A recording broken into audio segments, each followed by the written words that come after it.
he got in the Southampton's minds by using all his subs and going down to 9 men. It scared them. It forced them forward.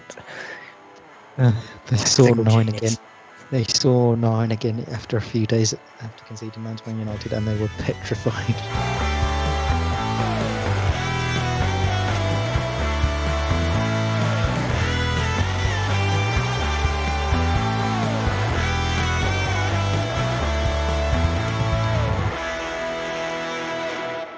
Right, hello and welcome back to the Off the Crossbar podcast with myself, Regan Walsh, and as ever, my co-presenter, Bradley Morris. How are you on this chilly Monday afternoon, Brad? Tired on only 6.5 hours sleep and watching a load of middle-aged blokes pick up a ball and run with it.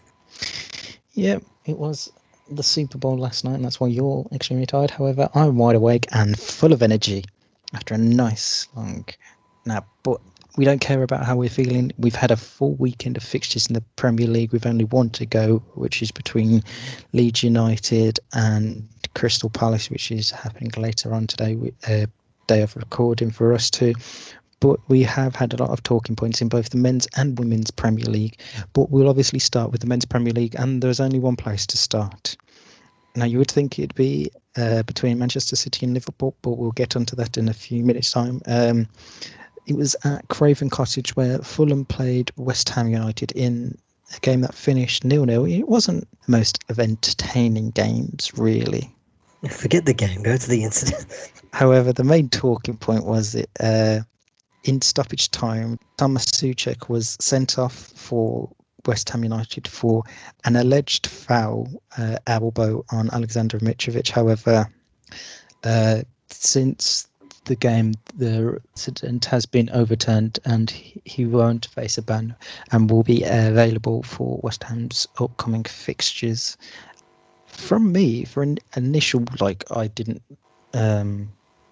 before I saw the replays, it did look like he did elbow Mitrovic, but you can clearly tell after watching it on a few replays that there's no contact between them. I mean, you realise Souček wasn't even looking at Mitrovic when it happened. Oh yeah, I know, but it does. There's no intent in anything that he was trying to do. No, absolutely not any intent at all.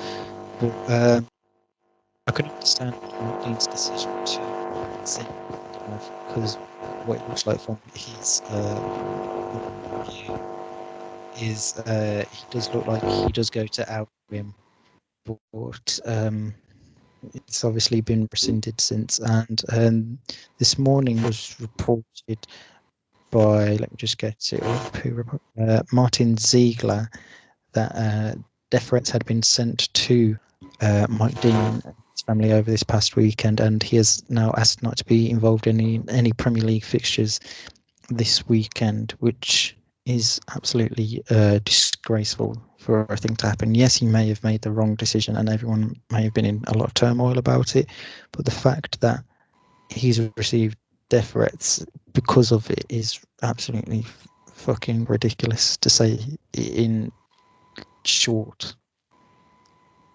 People really cannot fathom just taking football less seriously. Agreed. I worded that wrong, but people take it so far. It's just ridiculous at this point. Yeah.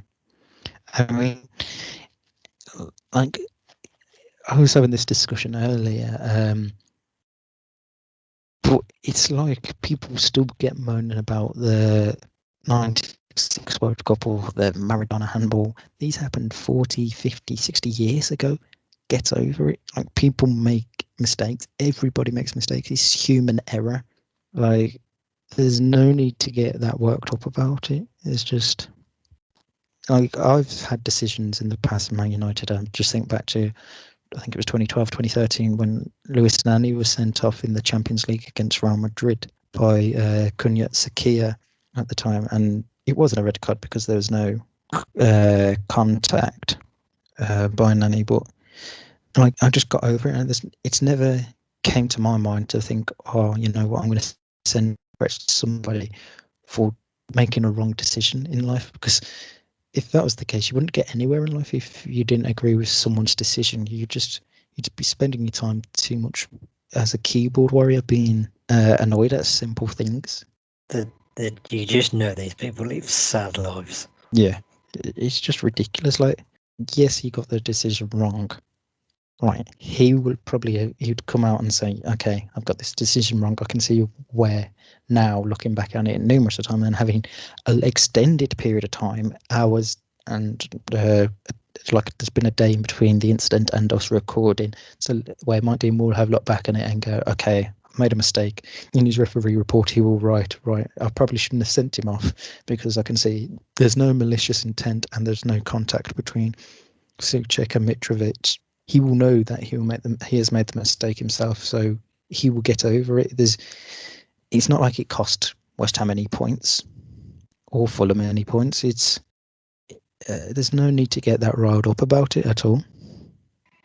But unfortunately, that is the world we live in, where people just get riled up about anything in football nowadays, and it's just ridiculous.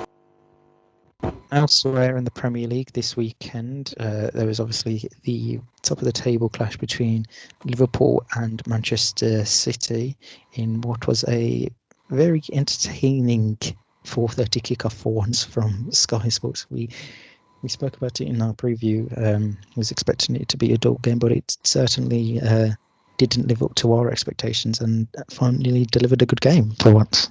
You can thank Alisson Becker for that one. Yes. So it was Pep Guardiola's side that ran out 4-1 winners. Ilkay Gundogan scoring a brace, Raheem Sterling and Phil Foden scoring as well. I mean, Gundogan should have had a hat-trick if he didn't absolutely sky his penalty. I mean, at least he joked about it afterwards. Yeah, it was a very good joke. But, he wouldn't have been joking about it if it had cost his side the 3 points. Mohamed Salah did score a penalty for Liverpool just after the hour mark, but I've got to talk about Alisson's mistakes. What on earth was he thinking? Oh, I don't think we'll ever know what he was exactly thinking. But he was paying tribute to his favourite Liverpool goalkeeper. Lloris Karius. No, Adrian. I mean, you can't even explain it. They were just mistakes that shouldn't have happened. And for a team that's trying to defend a title, you don't defend like that or play like that, because you're not going to retain your title or push forward and challenge other teams for a title if you're making stupid mistakes like that at the back. Yeah, it wasn't just that as well, though, was it? Because when you face a team that's in the position you aspire to be in, yeah, your deficiencies just get found out even more. Their midfield is dead right now. Man City were missing arguably their two biggest players in Sergio Aguero and Kevin De Bruyne, and yet they still managed to destroy that Liverpool team. I mean, they didn't even have Gabriel Jesus starting that game. He literally came on for the last 20 minutes, and they still were just poor, that Liverpool side. But like they were saying on Sky afterwards, you can understand why it took Liverpool so long to win a title if they capitulated this badly after winning it. I mean, they're currently 10 points behind Manchester City, having played a game more than Man City, and they're 3 points behind third place Leicester and 5 points behind Manchester United. So you got to say it's not really looking too good for them at the minute, is it? It's over. Yeah. I know we've joked about it a few times about putting managers on fraud watch, but is Jurgen Klopp starting to creep onto this now? Realistically, he's not on it. We're just ignoring what happened last season now.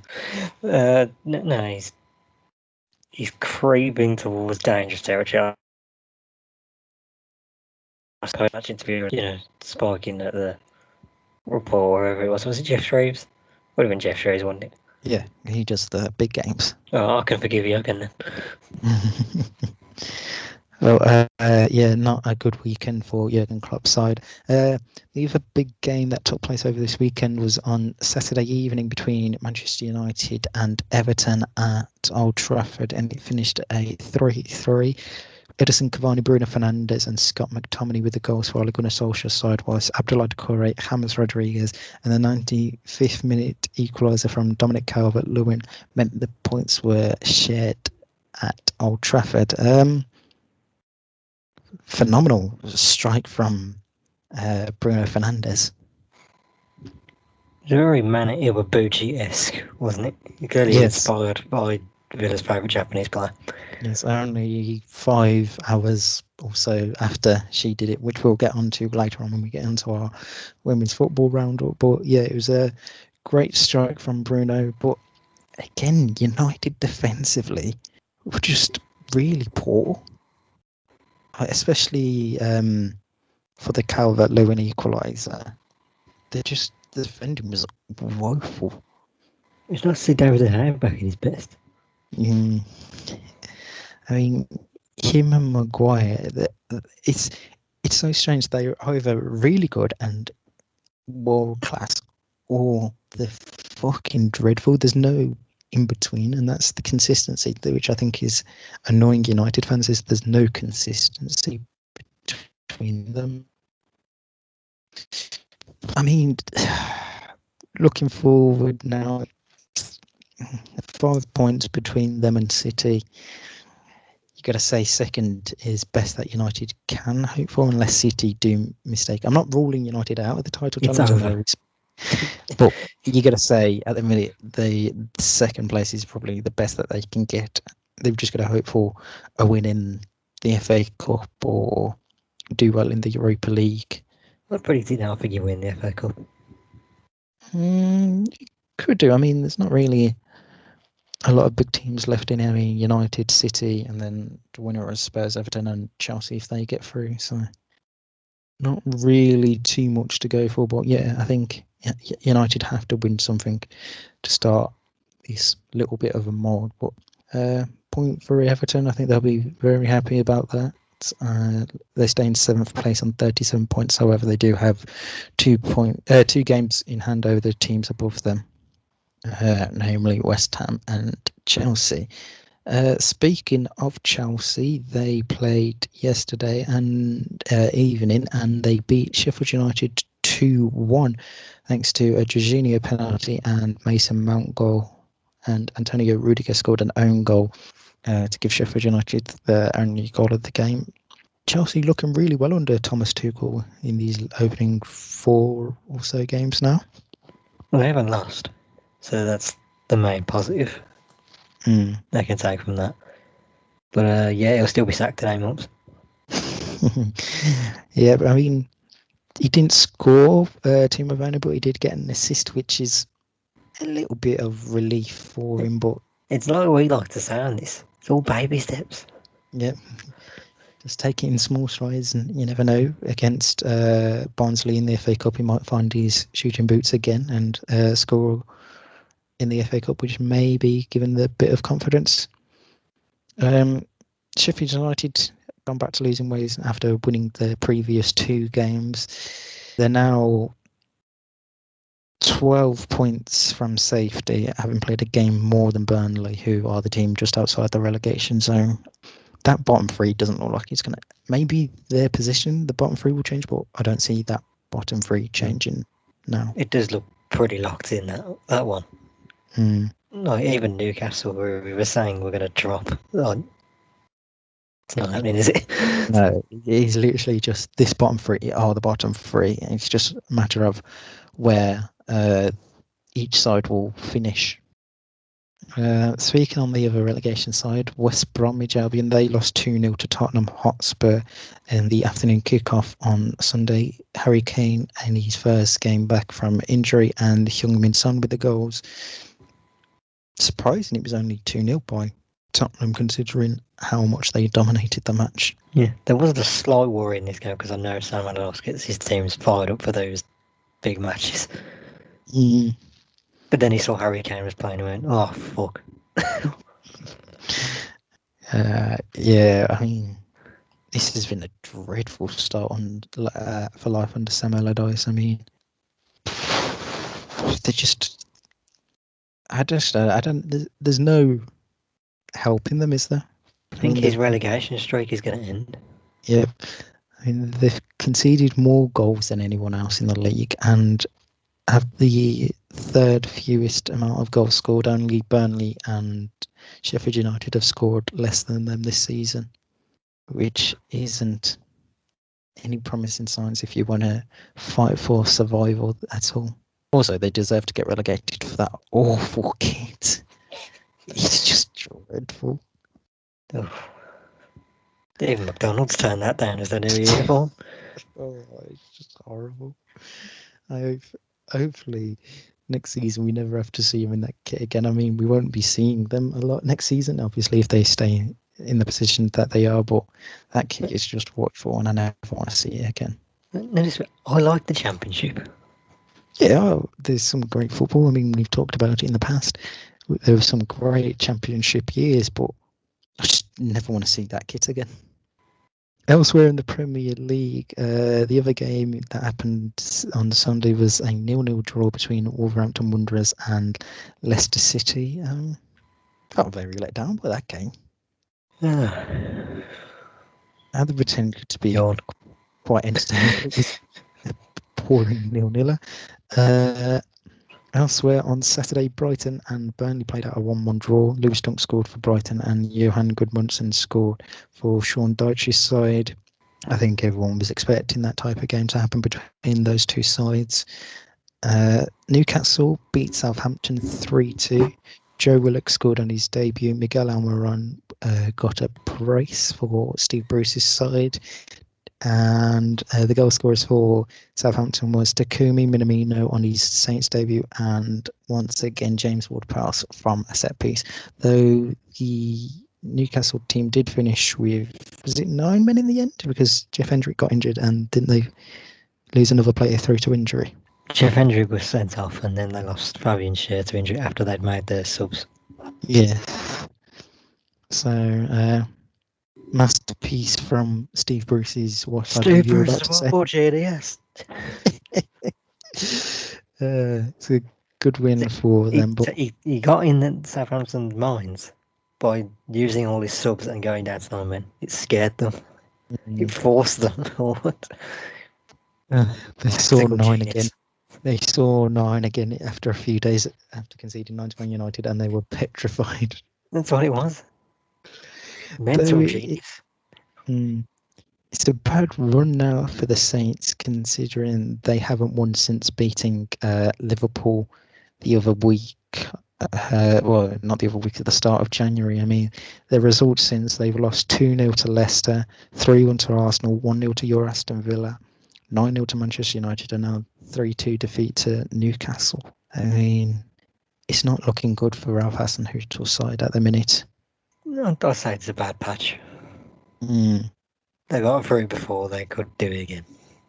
Yeah, definitely. And the only other game that we haven't talked about was the not the evening game, the early game on Saturday between Aston Villa and Arsenal, and it took 2 minutes for the Villa to score the only goal of the game. Ollie Watkins with it after a not impressive debut by Matt Ryan. I actually think he did all right. It's all the same as at the end he was making. Yeah, towards the end of the game, but not it wasn't the start. That wasn't his fault, that goal. I can't really say. I was watching the Aston Villa women game, so I can't really speak too much on that. I mean, you're still saying lovely strokes in that one. Yes. So happy with the 3 points there, are you? What side are we on about? Oh yeah.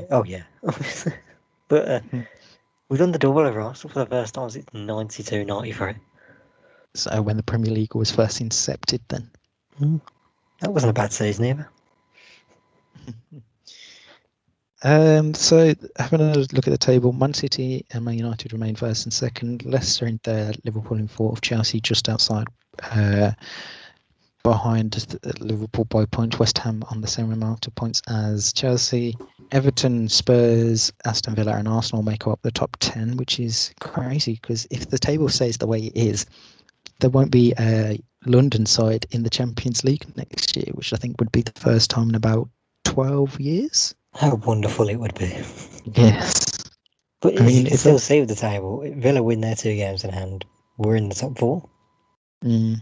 that could also mean no London team in Europe at all next season, unless one of them wins the Don't worry, Chelsea are going to be in the Europa League. Europa League. Yes.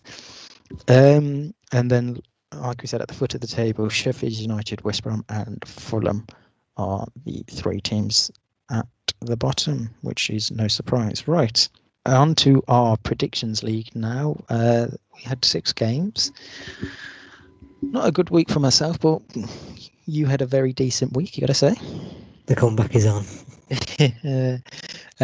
So Brighton, Burnley, I predicted 1-0. You predicted a 1-1 draw, and obviously you got that spot on, so that's 3 points to you. Newcastle versus Southampton, we both predicted 2-1 to the Saints, so we were both wrong there. What did I say? Predict Newcastle? Yeah, and really, it's literally because I convinced you not to pick Newcastle, and that's why you decided to go with the Saints. So you should have stuck with your gut there. Next time, listen to your fucking advice. Manchester City, Liverpool, we both get 2 points because we predicted City win, but not the scoreline. Then over in Did you ever see a Spain, win or thought you had a draw? no, I went 1-0 in the end. We both went with 1-0. I think I had gone for an entertaining game, and then I realised it was the late kickoff on Sky, and that's why I went 1-0 in the end. But it turned out to be wrong. Over in Spain, we went both for Barcelona to win. I went with 3-1, you went with 2-1. It finished 3-2 to Barcelona. In the end, very lucky because they were drawing until the 87th minute when Trincao scored the winner. Over in France, we went for a thumping by PSG, the pair of us, but turned out not to be the case as they only won 2-0 against Marseille. Mauro Icardi and Kylian Mbappe scoring the goals. But Marseille did finish with 10 men after Dimitri Payet was sent off in the 90th minute. And the final game between Fenerbahce and Galatasaray. I went for a Fenerbahce win. You went for a draw, and it turned out to be Galatasaray that won 1-0 thanks to a goal from Mustafa Mohamed shortly after the break. So looking into, before we get on to our predictions later on in the week, you're on 59 points and I'm on 83. So you're slowly but surely closing the gap. Just gotta hope I have a better weekend this weekend coming up. Nobody's hoping on that one. I am, obviously. Right, elsewhere in European football, over in Spain, Real Madrid were lucky to beat Huesca thanks to Rafael Varane brace, and to give Zidane side the win there. Sevilla beat Getafe 3-0. What was a comfortable game for them. Valencia played out a 1-1 draw with Athletic Club Bilbao. Real Sociedad put 4 past Cadiz, and table toppers Atletico Madrid are yet to play. They play Celta Vigo, who are in 11th later on today, day of recording. Over in the Bundesliga now, Bayern Munich beat Hertha Berlin 1-0 on Friday. Kingsley Coman scored the only goal of the game there.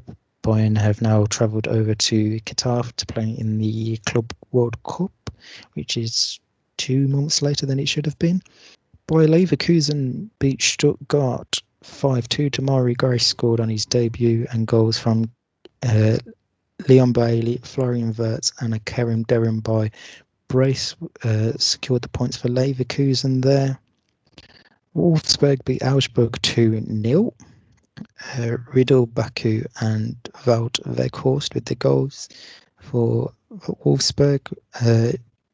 Leipzig beat Schalke 3-0, no surprise there. Vilmos Orban, Marcel Sabitzer and Nordi Mukiele with the goals for Leipzig. And the big surprise was Freiburg beating Borussia Dortmund 2-1 over the weekend. Yusufa Moukoko scored for Dortmund, and however Jonathan Schmidt and Jong-Woo Young scored the goals for Freiburg. And finally, over in Italy, on Friday, Inter Milan beat Fiorentina 2-0. Goals from Ivan Perisic and Nicolo Barella gave Antonio Conte's side the win. Elsewhere in Italy on Saturday, Atalanta played an entertaining 3-3 draw with Torino. Juventus beat Roma 2-0. A Cristiano Ronaldo 13th minute goal and a own goal by Roger Ibanez sealed the 3 points for Andrea Pirlo's side. And Genoa beat Napoli 2-1, and AC Milan continued their incredible season with a 4-0 win over Crotone. Goals from Ante Rebic scoring a brace and Zlatan Ibrahimovic also scoring a brace for Milan. That is all the European football ramped up. I don't think I've missed anything. Anything else big happen over the weekend in European football? Not that I've been aware of. Action-wise, there was a bit of news regarding Ajax goalkeeper Andre Onana, which came out on Friday, I believe it was. Maybe, but it's still shocking. Yes. So Onana has been banned by FIFA for 12 months from all footballing activity for testing positive for a banned substance, which an incident occurred back in October.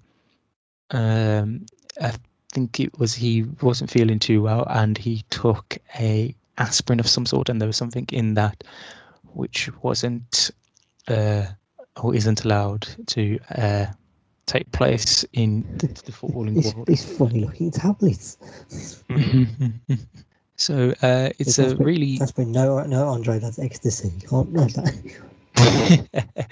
So it's been a really bad week for them after they forgot to include Sebastian Haller in their Europa League squad, and now they've got their main goalkeeper banned for the next 12 months. It's not really been a positive week for Ajax. I do believe that is... You know the Dutch. What's shit in Dutch? No, I don't know what it is actually. I haven't learnt that. But right, we're now on to the women's football roundup, and what a weekend it was in the WSL. I mean, if you thought the Premier League threw up some big surprises, the WSL can absolutely top that. So on Saturday, Aston Villa beat Tottenham 1-0 thanks to a wonderful goal from Mana Iwabuchi. Like we said, it's the exact same as Bruno Fernandes, but obviously scored earlier on in the day, and great for Marcus Pinho's side to move them. Your Bruno is following my Mana. Yes.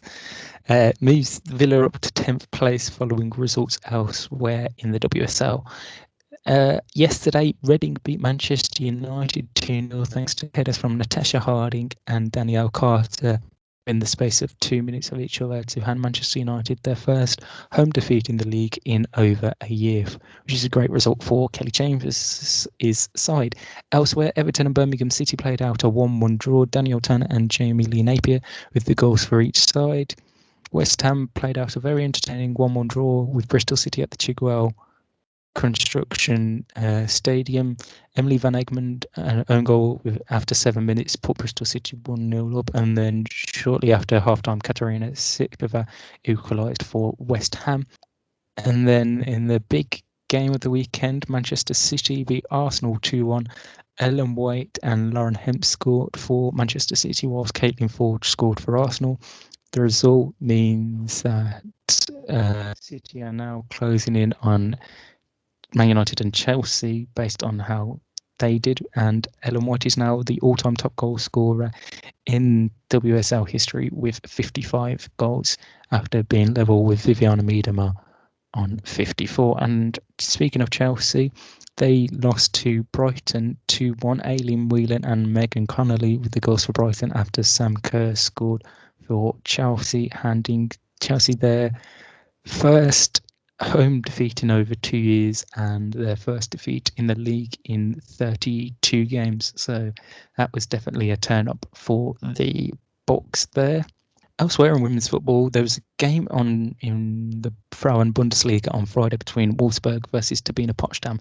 In what can only be described as snowball fight conditions. I mean, I sent you the picture on Friday as it happened. I mean, Just a small blizzard.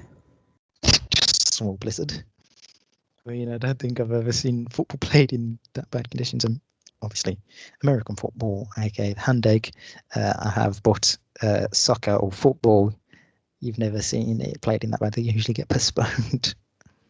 And in Spain, Barcelona continued their winning ways with a 2-0 win. And Real Madrid, they deserve a shout out for their win on Saturday as well. They won 3-1 against Valencia, and it was a 3-minute hat trick by Kosovare Asllani in the second half, which it was a phenomenal feat, and that leaves Real Madrid in third place. England are now. Did we talk about the England fixtures on the previous show? I can't remember now.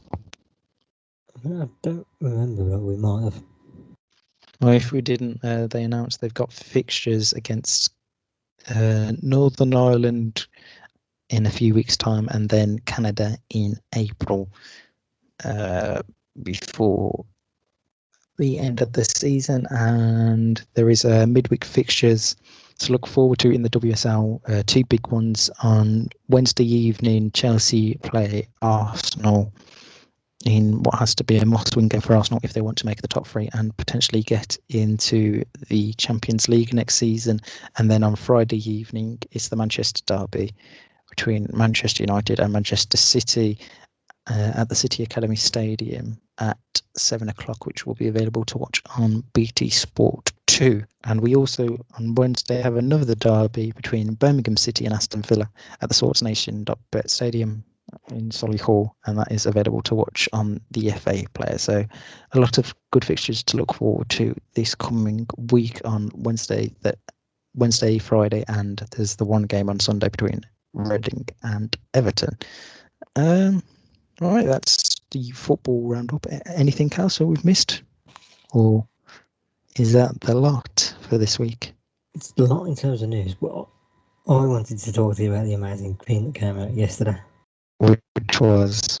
This was the exchange between Sean Dyche and John McGinn from the last game a couple of weeks ago between Burnley and Villa.